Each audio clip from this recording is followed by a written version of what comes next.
Hello, welcome back to part two of mine and my dad's favourite bassists of all time. As you know from watching the first part, which if you haven't already, I will put in the link in the description. Watch part one first, then you'll get some more context into this one. We basically came up with our favourite bassists and we just had a really long Zoom call about it, and I'm splitting that entire call down into 4 sections, so this is part two. As always, check out the merch in the description. It's cool merch. Anyone who has a Progna t-shirt will tell you that it's a cool t-shirt and you support the channel at the same time. Number 2, the Discog store if you want to buy a record for yourself or a family member or friend. Go check that out in the description as well. And another thing which I'll be touching on towards the end of the video is the playlist that we have curated for this video in particular. It is on my Spotify. If you haven't been following my Spotify account since I've been doing the 2021 playlists, then that will also be in the description. So yeah, go check that out and enjoy part 2. Bye! All right, next up, Dad, you can talk about this one as well. Carol Kay. Oh, let me take you back to the early mid-60s.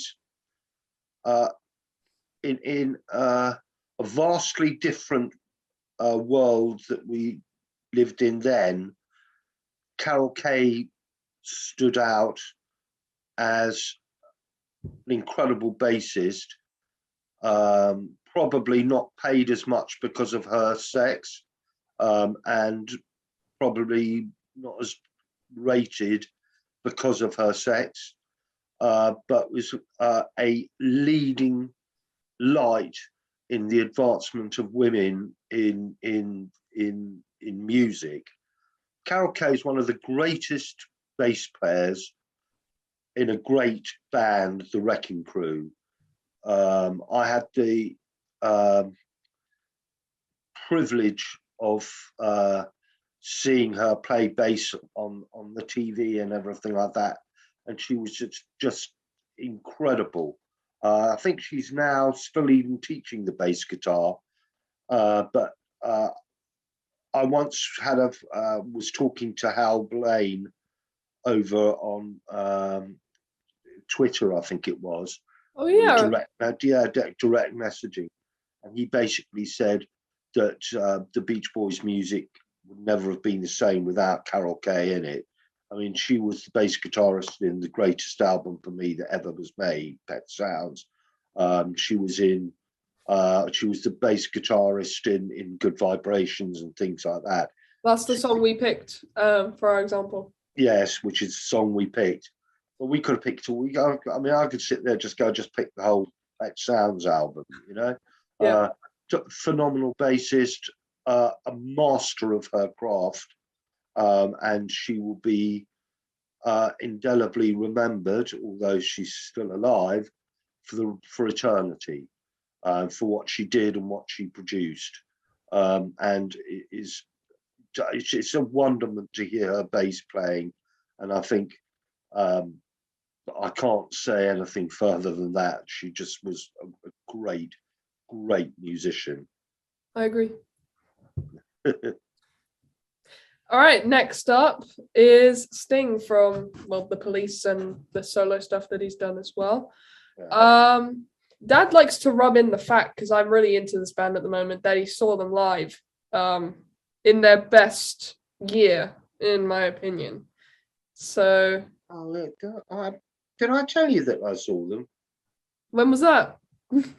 House with Odeon, I think it was the end of 1979. So you saw them in their best year. Yeah, I suppose so.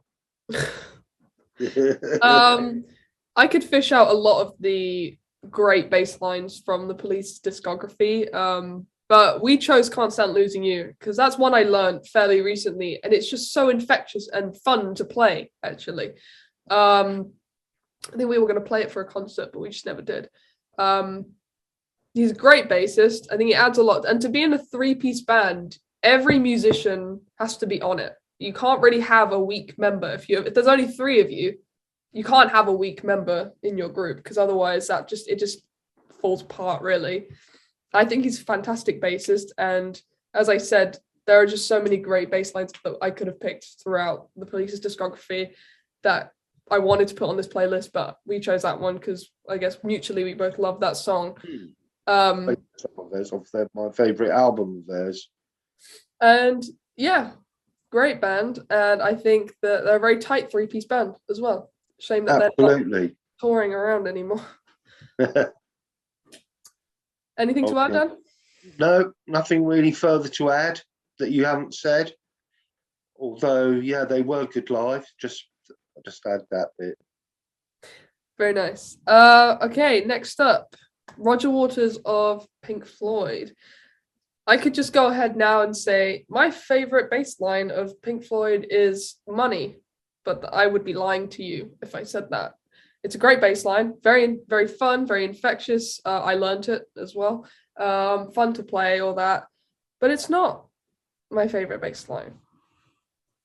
It's One of These Days, the intro, the delay effect used on the bass guitar is so good.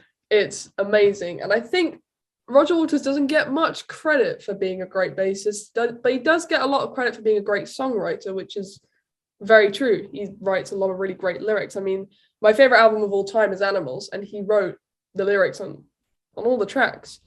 So a lot of people credit him for that, but I think in a weird way, he's probably the most underrated player in the group because he's, playing alongside Dave Gilmour, who's a lot of people think is one of the greatest guitarists ever, Nick Mason and Rick Wright. I think that if they didn't have someone like Roger Waters, I think they'd kind of fall apart a little bit because I think even though he's a bit arrogant and very pretentious, I think he's a very, very good musician, and his solo stuff, it shines through as well. Great bass playing, and I think he's one of those bass players that's not in the front lines of the music, not like a Chris Squire or a Geddy Lee, but he adds so much to their music. Agreed. Anything to add? No, not really. You said that basically what I think anyhow. Fantastic bass guitarist, absolutely. And that's one you can't rub in because you never saw Pink Floyd. All right. All right, next up, John Lodge. Moody Blues. Yep. Great songwriter and vocalist, but a fantastic bass guitarist as well.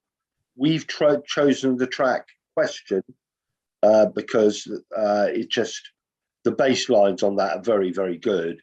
And it sort of like shows off how good John Lodge is as a bass guitarist. I mean, there are also other great songs, not just Nights in White Satin, but great albums like Search for a Lost Chord, To Our Children's Children's Children. And all the time the bass is going, it's going, it's going. And I just feel that John Lodge was very, very underrated, but a very, very, very good bass guitarist. I think I should probably listen to more of the Moody Blues albums. Yeah. I've only listened to one of them. It's the one that you told me to listen to. For Our Children's. Yeah. Great album. Great album. I got to listen to the other stuff now. Yeah, Question of Balance is good. I know one track from that. Yeah. Every Good Boy Deserves Favour is good as well. And you saw them live as well. Yep. 1972, same year as All Dead. And Genesis. And Genesis, yeah. And Santana. You saw Santana? Yeah. That's very 72. Cool. Anyway. Never mind that. Okay, this is another one for you, Dad. Fuzzy Samuel. Calvin Fuzzy Samuel, of great session musician, noted for Manassas, Stephen Still's band, and also for Crosby, Stills, Nash and Young. If I was to choose a song, which we couldn't do, copyright reasons. Well, it's not to do with the copyright. It's to do with so many people will be familiar with the Joe Rogan COVID misinformation thing that happened a couple of months ago, and Neil Young and Joni Mitchell both took their music off Spotify in rebelling against that. And I think that the rest of the members also took their music off because I've not been able to find it. anywhere. Oh, but So that that's why first, that's not on the playlist, but it's mentioned in the video. yeah, Manassas, right now, I'd have liked to have included. Just fantastic. And when the bass comes in, you just go boom like that. And he was just great. He played everything: soul, jazz, country, Latino music, jam music. He just was a great bass, Fuzzy Samuel. Very nice. Yeah, I like the Deja Vu record. Yeah. That's very good. All right, Dad. Jack Cassidy, Jefferson Airplane. Yep. Crown of Creation, Surrealistic Pillow, After Bathing at Baxter's. Who was responsible for the bass guitar? Jack Cassidy. Hot tuner as well. Great folk and blues band with Jorma Kaukonen. Has to be there. Our pick is probably the cop out, really. White Rabbit, which has got a lovely bass introduction. And it's obviously a great song. And it is created during the great wonderful years of of Jefferson Airplane, before they plunged the depths, unfortunately, into Jefferson Starship. But by then, Jorma and Jack had left and they were playing with Hot Tuna. But I digress. Jack Cassidy's played with a lot of people, but he was noted for being the bass guitarist for the Airplane. And he's just a fantastic bassist. One of these great San Francisco bassists. Fantastic. Absolutely. We had the displeasure a couple of weeks, no, not a couple of like last week when you and Mum came to visit. When we went to the pub, had the misfortune of hearing "Nothing's Gonna Stop Us Now" Well, by Starship. That's nothing to do with Jack or Jorma.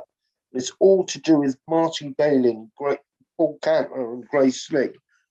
What were they thinking? I mean, that's for another video, isn't it?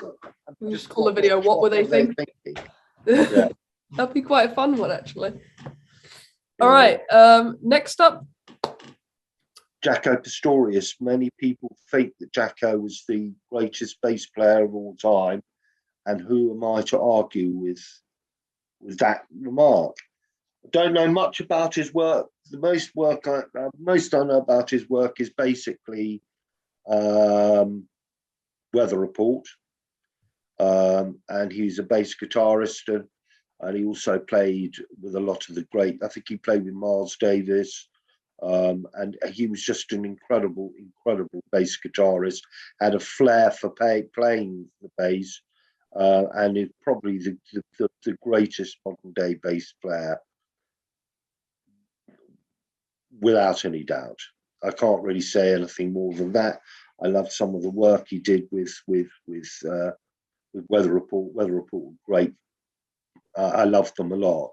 But Jaco Pastorius, incredible bass guitarist. are you sure about modern day? Yeah. Modern day. When I think modern day, I think from the 2000s onwards. Well, I'm thinking of 1980s onwards. Fair enough. Yeah. All right. Fair. All right. Next up. Yes. To Shasha. That was a song by Kajagoogoo. That was a boy band in the 80s. And one of the guys in Kajagoogoo was a young fella called Nick Beggs. Now, Nick Beggs now has gone from making music like that to being the most awesome bassist. I'm guessing you don't like the first one. No, I'm not a big Kajagoogoo fan, not really. But I am a big fan of Stephen Wilson's solo output. And his bassist for, I think, his entire solo output is Nick Beggs. We have chosen a song from what I regard as Stephen Wilson's seminal album, which is The Raven That Refused to Sing, and the first track on it, Luminol. And there you see how good a bassist that Nick Beggs is. And he's played with a lot of other great musicians, but Nick Beggs, you'd have to put him in there, and he is a fantastic bassist. I don't actually know if he's going to be Porcupine Tree's bassist. I have no idea about that either. Well, because I don't think Colin Edwin. I think Colin Edwin has gone back to Australia. I don't know, but it will be interesting to see anyhow. But going back to our list, yes, Nick Beggs is a great bassist. Cool. So I'm going to put these two together because they played for the same group. That is Tony Levin and John Wetton, both of King Crimson. So I'll start with Tony Levin. I can't say that I'm too familiar with his work with King Crimson. I mean, I know that the album Discipline, which was their first album that they released after Red, which they had a long break, and then they released Discipline, is meant to be absolutely amazing. One of the better 80s progressive rock albums. But I hear it's very good. All I can say is that I watched a live video of them recently playing Starless live, when they have the free drummers and everything. And he absolutely nails that song amazingly. And I just know for a fact that if I was to see King Crimson live, which hopefully I will at some point, I will just sit there in absolute awe, because I know that he's great. And there's one album that I've listened to a while back called Thrack of King Crimson, and Walking on Air is an absolutely amazing song, and that's the one that I picked for this playlist. But yeah, he's a great bassist, and hopefully get to see him live at some point. Hopefully King Crimson will return to their country of origin. Yep, absolutely. And the other bassist, John Wetton, I picked Starless because when I was learning that song, I realized how intricate the bass lines that he came up with were. I mean, Starless, anything from Lark's Tongues and Aspects is very good as well. Just absolutely amazing songwriter and bassist. And as I said, Starless is great. Title track of Red, also very good. I mean, it's my favorite album of theirs. But yeah, he's also got a very good voice as well. Excellent. Anything to add? No, not really. Their work is self-explanatory, and they're both fabulous bass guitarists. Thank you guys for tuning in to part 2 of mine and my dad's favourite bassists. As you can probably guess, part 3 will be out next week. So as I mentioned about a Spotify playlist, so me and my dad curated a Spotify playlist of all the songs that were mentioned in this video, the previous video, and the videos to come of our favourite bassists' best performances, and that will be the first link in the description if you want to check that out, if you want to discover new music, or if you just want to revisit some old songs that you haven't heard for a few years. Go check out that playlist, and hopefully there'll be some more videos coming at some point, because I am on Easter break at the moment, so I have plenty of time to make and upload some videos. Let's just hope I stick by it, because I really want to. And yeah, see you in the next video, whenever that will be. But part 3 will be out next Saturday. Bye bye.